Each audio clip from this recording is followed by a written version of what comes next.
আসসালামু আলাইকুম ভাই। ভাই কেমন আছেন ভাই? ভাই ভালো আছি তো ভাই।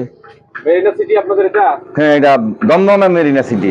আচ্ছা, যাই হোক, খুব ভালো লাগলো আপনাদের এই দমদমা মেরিনা সিটিতে এসে। এটা কোন জায়গা অবস্থা? আপনাদের এলাকার নামটা কি এবং কিভাবে আসছে একটু বলবেন? এটা শ্রীপুরে পড়ছে, পলাতপুর ইউনিয়ন, দমদমা গ্রাম।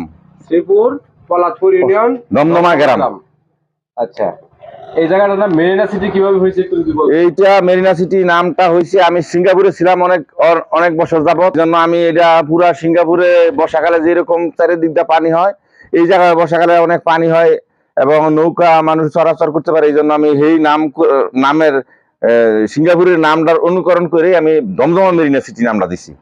আচ্ছা, এই যে সামনে যে এই দৃশ্যটা আমরা দেখতেছি, প্রাকৃতিক সবুজের সাথে, এটা বর্ষাকালে কিরকম সুন্দর দেখা যায়? বর্ষাকালে একেবারে আরো অনেক সুন্দর দেখা যায়। মানুষ একেবারে পুরা আমাদের এই গাজীপুর ডিস্ট্রিক্ট সহ এবং ঢাকা পুরা সব জায়গার লোক এই জায়গায় আসে ঘুরতে।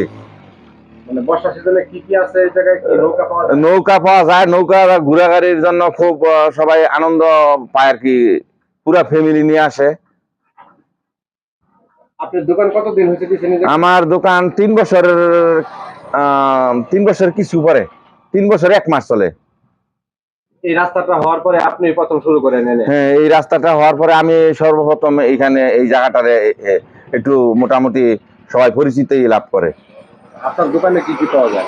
আমার দোকানে যত পানি জাতীয় ড্রিঙ্ক, মানে যারা ঘুরতে আসার জন্য যা মানে ড্রিঙ্ক, তারপরে চিপস, যাবতীয় সবকিছুই পাওয়া যায়। মোটামুটি আইসক্রিম পাওয়া যায়, তারপরে কফি, চা, রং চা সবই পাওয়া যায়।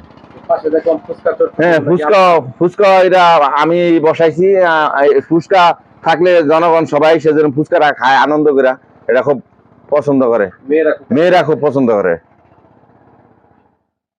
এবং বেশি আছে। ঠিক আছে, আপনি ভালো থাকেন। আপনিও ভালো থাকেন। কিছু বলবে? না, বলার কিছু নাই। কতদিন ছিলেন আপনি সিঙ্গাপুরে? আমি সিঙ্গাপুরে ছিলাম 12 বছর। কি কাজ করতেন সিঙ্গাপুর আমি প্রথম ছিলাম শিপইয়ার্ডে, তারপরে আমি ফ্রুট ফ্যাক্টরিতে কাজ করছি সিঙ্গাপুরে। এখন আপনার দেশে যে আছেন, আপনার প্রবাস ভালো ছিল না দেশে? না, প্রবাসী তো মনে করেন পরে স্বাধীন, আর এখন নিজের স্বাধীন, মনে করেন নিজের মনে করেন এই বাপ দাদার মানে পৈতৃক সম্পত্তি দিয়ে ব্যবসা করি, এটা একটু খুব ভালো লাগে। আমি সকাল মানে আমার কোনো দিকে না গেলে আমি মনে করেন 8টা আমি দোকান স্টার্ট করে দিই। মানুষ যতক্ষণ আছে আমি আছি। রাত্র 12টা পর্যন্ত থাকলে আমি 12টা পর্যন্ত, রাত্রে আমি এই জায়গায় থাকি। ঠিক আছে।